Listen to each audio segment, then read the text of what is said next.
सलीम वास्तिक ने एक बच्चे को मारा है, तो पता नहीं कितने उन लोगों को इस्लाम से बाहर निकाला जो बम बांध के कितने फटते।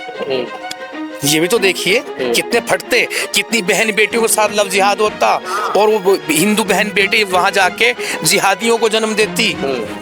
उसका ये भी तो काम आप देखेंगे। और उनको पता चला कि हमारे हिंदू और बच्चे की हत्या हुई। भाई हिंदू की बात नहीं, अगर मुसलमान ही बच्चा था ना, जुर्म है, बच्चा होता है ना। इस्लाम में होता तो शायद ये जो आज उनके साथ हो रहा है वो सब कभी नहीं होता। नहीं, फिर तो सारे मुसलमान बचा लेते, ढक लेते। उनकी एफआईआर ये कंप्लेंट करने वाले, चीज़ें बाहर निकालने वाले, वो भी तो सब मुसलमान ही रहे। गला रेतने वाले कौन थे? ताकि किसी तरह से जो बच गए। ये बात मैंने पहले ही बोल दी थी, बहुत पहले, पता नहीं कहाँ बोली। ये मत सोच लेना सलीम वास्तिक बच चुका है, ये पीछे पड़े हुए हैं।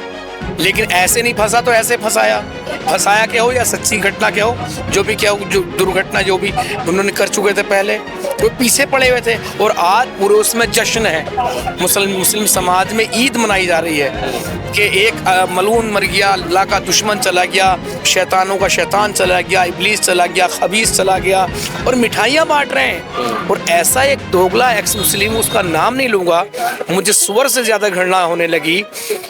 हॉस्पिटल में जब गला कटा पड़ा था सलीम वास्तिक का, तो उसकी खबर लेने गया, उनके साथ काफ़ी डिबेट की। भाई देखिए जो हुआ गलत हुआ, मैं तो खबर लेने आया हूँ, ठीक है। और जब वो जेल गए सलीम वास्तिक, तो वो मिठाई बांट रहा है, और घर पे भी खबर लेने गया था उनकी, और फिर मिठाई बांट रहा है। तो ये कैसा दोहरा चरित्र है, इसे कहते हैं अलतकैया करना सलीम वास्तिक साहब की। तो देखिए ये जांच का विषय है, कोर्ट को इसमें देखना चाहिए, और बड़े स्तर पे जांच होनी चाहिए। उन्होंने अगर ऐसा अपराध किया है, बहुत निंदनीय अपराध है, किसी माँ से उसका बच्चा छीन लेना। अगर यहाँ पे मुस्लिम भी होता वो बच्चा, तो भी मैं इस अपराध के पक्ष में नहीं था। अपराध का पक्ष लेने वाला खुद अपराधी होता है। और वो 13 साल का बच्चा था, 13 साल का बच्चा तो ना हिंदू, सिख, मुस्लिम, जैन, बौद्ध कुछ नहीं होता, बाद में उसे बनाया जाता है। आप कह लीजिए हम रोबोट बना के खड़ा कर देते हैं क्या किसी भी धर्म मजहब का, पंथ का, तो बाद में बनता है। वो तो एक बच्चा था मासूम, जो सलीम वास्तिक साहब को इस मुहिम से जोड़कर देखा जा रहा है। ये मुहिम किसी एक की नहीं है, ना तो इमरोज़ आलम की है, ना सलीम वास्तिक की है, ना एडम सीकर की है, ना साहिल की है, ना जफ़र हेरेटिक की है, ना अवैस इकबाल की है, किसी एक की नहीं है। ये मुहिम है सबकी, और बराबर की मुहिम है। कल के दिन में अगर मेरी ऐसी कोई चीज़ खुल जाती है जो पब्लिक को ना पसंद आए, तो क्या आप इस मुहिम से घृणा करेंगे? नमस्ते, मेरा नाम है शुभम, और आपने देखना शुरू कर दिया है AI News 1। इस समय जो हमारे साथ शख्सियत मौजूद है, उनको आपने ज़रूर कहीं ना कहीं वीडियो में ज़रूर देखा होगा। इनका नाम है इमरोज़ आलम, जो एक्स मुस्लिम है और लगातार सोशल मीडिया पर ट्रेंडिंग में रहते हैं। अब इनसे हम जिस मुद्दे पर बातचीत कर रहे हैं, वो मुद्दा जो है बड़ा चर्चा का विषय बन चुका है। मुद्दा है सलीम वास्तिक का। जिस तरीके से सलीम वास्तिक जो अपराध की कुंडी खुली है, उस मुद्दे पर पूरी बातचीत करते हैं। क्या है पूरा मामला? इमरोज़ भाई, मुझे आप एक बात बताइए, सलीम वास्तिक के साथ तो आप लगातार संपर्क में थे। सलीम वास्तिक की ये जो सच्चाई सामने आई है, क्या इसके बारे में आपको पता था, कहीं से उनके मुंह से सुना था ये सब? देखिए, सबसे पहले तो मैं आपको एक बात बता दूं कि हमारे हिंदू भाइयों बहनों में एक बुराई कहूँगा मैं, इसे तारीफ़ नहीं कहूँगा, कि जो भी कोई एक्स मुस्लिम होता है उसे एकदम देवी देवता भगवान सा मानने लगते हैं। इस चीज़ से दूर रहें। एक्स मुस्लिम भी आप जैसे ही इंसान हैं, अच्छे और बुरे। क्या लुच्चे गुंडे बलात्कारी हिंदुओं में नहीं है, सिखों में नहीं है, जैन में नहीं है, बौद्ध में नहीं है, क्रिश्चियनों में नहीं है, मुस्लिमों में तो और ज़्यादा है। तो जाहिर सी बात, जब वहाँ से निकल के आ रहे हैं जहाँ अपराध की संख्या, अपराध की दर सबसे बड़ी है, तो कुछ भी हो सकता है।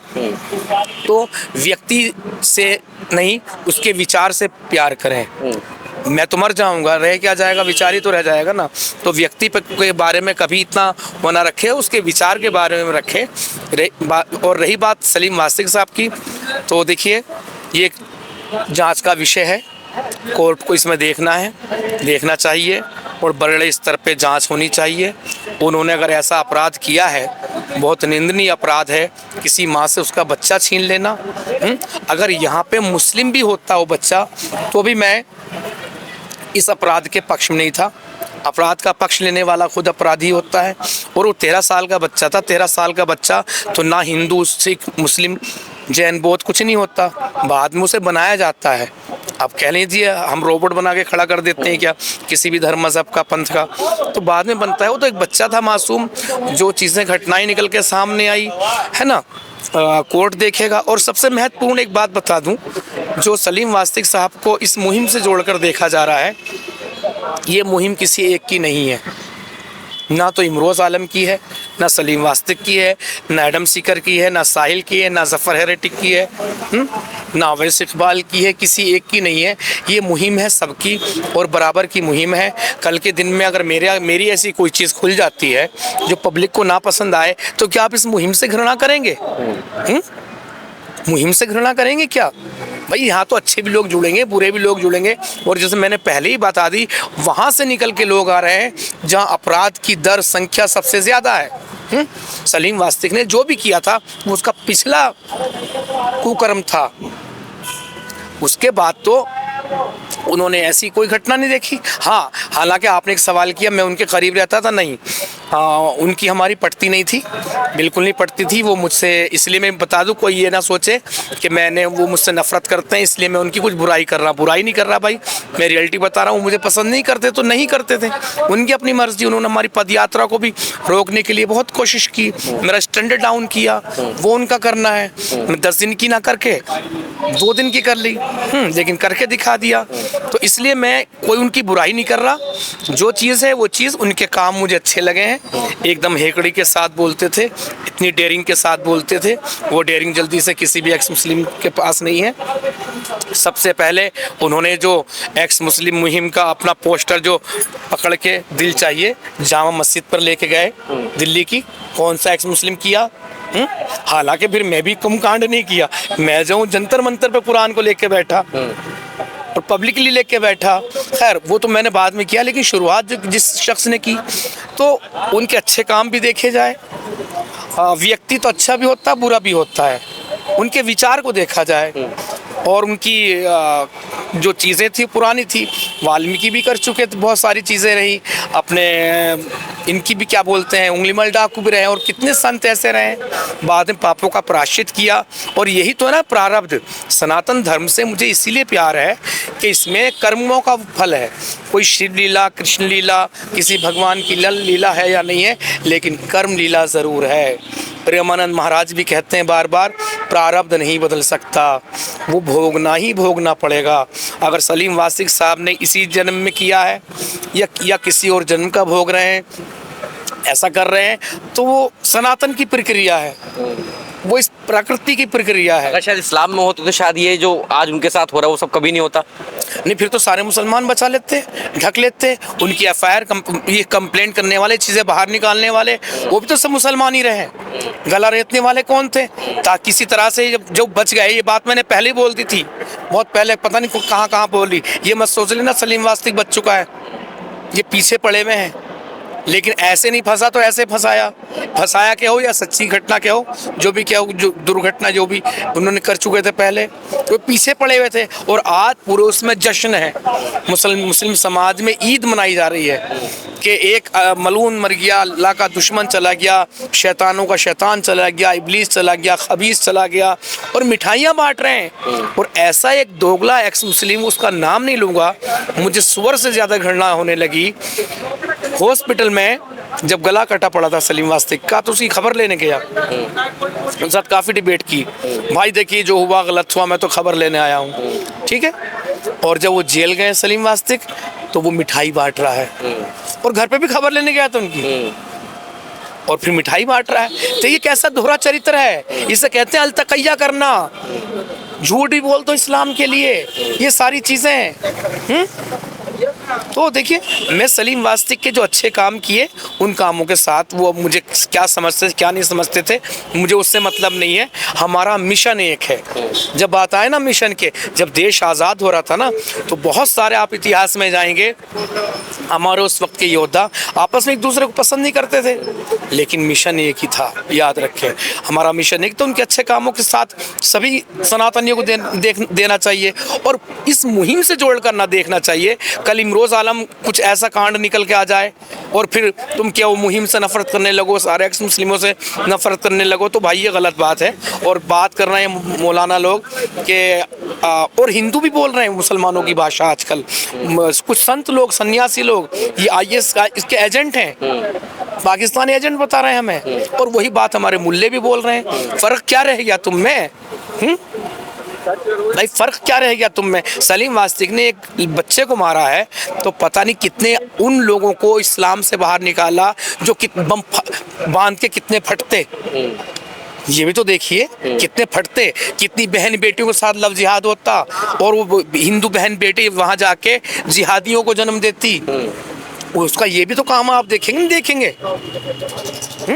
मैं देखिए, मैंने पहले बता दिया, मैं नाराज़गी थी, मुझे पसंद नहीं करते थे, वो एक अलग विषय है, वो एक अलग मुद्दा है, लेकिन किसी के अच्छे काम भी देखने चाहिए, बराबर की चीज़ें रखनी चाहिए। आप दोनों की पट्टी क्यों नहीं थी? जब आपका मिशन एक था, विचार एक थे, तो अब बात क्या थी, मतलब पट्टी क्यों नहीं थी, क्या रीज़न था उसका? बहुत सारी चीज़ें थी, मैं उनको उठाना नहीं चाहता, उनको उस चीज़ों को भी नहीं लेके आना चाहता, और मैंने चाहता हम एक टेबल पर बैठें, डायलॉग्स हो हमारे बीच में, क्योंकि चेहरा दिखा के आने वाले बहुत ही कम थे, तो वो आखिर तक राज़ी नहीं हुए, तैयार नहीं हुए। मैं हॉस्पिटल मिलने गया था, तब भी उन्होंने पसंद नहीं किया था, ये क्यों आ गया। वो चीज़ें रही थी, चलो उनके मन में इतना चुभ गया हो तो अलग बात है, किसी के मन में चुभ सकती है, अलग बात है, लेकिन मिशन एक था, इसलिए मैं नाराज़ भी नहीं हूँ। मैंने बताया मैं उन कामों की सराहना कर रहा हूँ आज भी। अच्छा, मुझे आप एक बात बताइए, जिससे एक्स मुस्लिम सलीम वास्तिक की सच्चाई पता चलने के बाद तमाम ऐसे सनातनी लोग, तमाम ऐसे हिंदू वर्ग के समाज के लोग हैं जो इस समय मुस्लिम एक्स मुस्लिम मूवमेंट से साथ छोड़ते जा रहे हैं। कुछ आपके पास भी फ़ोन ऐसे आए होंगे कि आपने तो कुछ ऐसा कुछ नहीं किया है, आप भी हम बताइए कि सच्चाई लग रही है, लोग साथ छोड़े एक्स मुस्लिम मूवमेंट के समय थोड़ा बहुत? देखिए, अभी तो बहुत सारे लोग, 70% से अधिक लोग तो यही जानते हैं कि सलीम वास्तिक के साथ गलत हुआ है, फंसाया गया है, उनको यही मालूम है। अब जांच का विषय है, मैंने कहा है ना, तो उनको यही मालूम है। और हाँ, बहुत सारे लोग अलग हुए जिनका दिल टूटे, जिन्होंने सलीम वास्तिक को इलाज में पैसे दिए और उनको पता चला कि हमारे हिंदू और बच्चे की एक की हत्या हुई। भाई हिंदू की बात नहीं, अगर मुसलमान ही बच्चा था ना, जुर्म है, बच्चा बच्चा होता है ना। अब जिसको रहना भाई साहब रहें इसमें मुहिम से, जिसको ना रहना वो ना रहें, कोई किसी को पकड़ के तो रखा नहीं। हाँ, मैं एक वो ज़रूर करूँगा प्रेस कॉन्फ्रेंस, जो ऐसे इस तरह के लोग हैं हमारे हिंदू विचारधारा के, कि भाई एक प्रेस कॉन्फ्रेंस में इस मुहिम को आप देखना चाहते हैं या नहीं देखना चाहते, और नहीं देखना चाहते तो भैया ये चले ना चले, मैं आगे हाथ जोड़ के, मैं अपने कान पकड़ के सीधे रास्ते निकल जाऊंगा मैं तो। हाँ, और ये नहीं कहना इसका मतलब मैं मुसलमान बन जाऊंगा, मतलब गंदगी को खाना छोड़ा हूँ, वो गंदगी दोबारा तो नहीं खा सकता, ये इसका मतलब ये भी नहीं है। हाँ, लेकिन तुम लोगों को साथ देना पड़ेगा, अपराधी भी आएंगे, हर तरह के लोग आएंगे। हाँ, और फैसला बराबर से करो। अब मैं किसी से मित्रता करता हूँ, मैं पहले बहुत जल्दी संबंध तोड़ देता था, ज़रा सी बात बुरी लगी ख़त्म। अब मुझे किसी की बात बुरी लगी तो मैं देखता हूँ इसके अंदर अच्छाई ज़्यादा बुराई ज़्यादा। अगर अच्छाइयों का ऊपर है, पल्ला भारी है, तो फिर मैं बुराइयों को उसकी बर्दाश्त कर लेता हूँ। हाँ, कई बार ऐसा भी होता है, एक बुराई 100 अच्छाइयों को खा जाती है, और कई बार ऐसा भी होता है एक अच्छाई 100 बुराइयों को भी खा जाती है। अब मैं सलीम वास्तिक साहब का कौन साथ दे रहा या नहीं दे रहा, वो बाहर आएंगे या नहीं आएंगे, वो बेगुनाह साबित होंगे या गुनाहगारी साबित होंगे या साबित हो चुके हैं, मेरे पास ऐसी कोई भी इन्फॉर्मेशन नहीं है। जितनी बात है उतनी बात है। आप मुझे एक बात बताइए, जिस तरीके से सलीम वास्तिक का गला रेता गया था, उसके बाद क्या कोई एक्स मुस्लिम मूवमेंट पर कुछ इम्पैक्ट पड़ा? बहुत सारे लोग घबराए थे। पहले तो सलीम वास्तिक के चेले एहसान, वो एकदम घबरा गए, कभी उनको देखा नहीं गया। उन्होंने GBT हॉस्पिटल में बोल दिया था भाई मैं अब इसमें इस तरह से नहीं आऊँगा, इस मुहिम में नहीं रहूँगा। फिर NDTV को उन्होंने इंटरव्यू दिया था तो मास्क लगा के दिया था। फिर उसके बाद उन्हें कहीं नहीं देखा गया। उन्होंने 1-2 दिन तक मेरे फ़ोन सुने, फिर उन्होंने मेरे फ़ोन भी नहीं सुने। तो ये सारी की सारी चीज़ें रही, तो इनका हौसला टूटा है, क्योंकि वो इंजन उनका सलीम वास्तिक ही थे, इंजन उनका सलीम वास्तिक थे। इमरोज़ आलम का अभी तक सब्र जो ईंधन है वो क्यों भरा हुआ है, उसका रीज़न क्या है? देखिए, मैं आध्यात्मिक सोच का रहा हूँ। मैं एक चीज़ जानता हूँ कि मुझे मारने वाला भी एक दिन मरेगा। जब मैंने इस्लाम छोड़ा था ना, जिस मुहिम में कदम, इस्लाम तो छूट चुका था, अब मुझे ऐसा करना है, एक चैनल खोलना और ऐसे बात करनी, तो मन से एक सवाल आया था, कोई मार देगा लक्ष्य। तो यार सबसे बड़ा हम सिग्नेचर राष्ट्रपति या प्रधानमंत्री का माने, तो क्या उनके सिग्नेचर में इतना दम है कि वो लिख कर दे दे आज तुम मरोगे नहीं? किसी के सिग्नेचर में इतना दम नहीं है। तो मौत कब आनी है, कब नहीं आनी है और कहाँ आनी है, कैसे आनी है। मैं हिंदू धर्म को फॉलो करता हूँ, तो कोई मुझे ऐसे ही मतलब बढ़िया करके गंगा घाट पे चंदन की लकड़ियों से जलाएगा, या कहीं से कूड़ा कचरा डाल के जलाएगा, या फिर मैं कहीं गटर में पड़ा हुआ मिलूँगा। मुझे इन सब चीज़ों से मतलब नहीं। अंदर जो इंसान है बस वही सब कुछ है, और वो एक दिन सबका बाहर आना है, निकलना है। अगले जन्मों में विश्वास करता हूँ, लेकिन अगर जिहादियों मार भी दिया तुमने, फिर सपने में भूत बन के तो नहीं डराने में विश्वास रखता, लेकिन अगले जन्म में फिर से मुकाबला करूँगा। अच्छा मुझे एक बात बताइए, जब ये सलीम वास्तिक वाला, मैं को आपकी खुद की बात करूँ, खुद के अगर कैरेक्टर की बात करूँ, आपके मन में थोड़ा बहुत भय आया था, थोड़ा सा भी, काहे को लेकर? जब उनका गला रहता गया था सलीम वास्तिक का? गला रहता गया था, भयाता। जितने इंटरव्यू उस वक्त मैंने दिए सोशल मीडिया में, हर किसी को, किसी ने नहीं दिया, और वहाँ पर नाम नहीं लूँगा, कई एक्स मुस्लिम के ऐसे मिर्ची लगी थी कि ये इंटरव्यू देने के लिए आया है क्या। रोज़ के 300-300 फ़ोन रिसीव करने पड़ रहे थे। सलीम भाई कैसे हैं? मैं जी बाद में पता चलेगा, अभी इलाज चल रहा, बाद में पता चलेगा।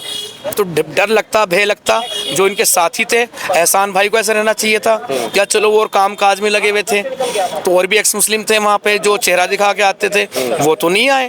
तो डर की बात मत सोचिए, बस एक चीज़ से डर लगता है, मारे तो जान से मारे, हाथ पैर तोड़ के ना छोड़े, क्योंकि देखभाल करने वाला कोई नहीं है।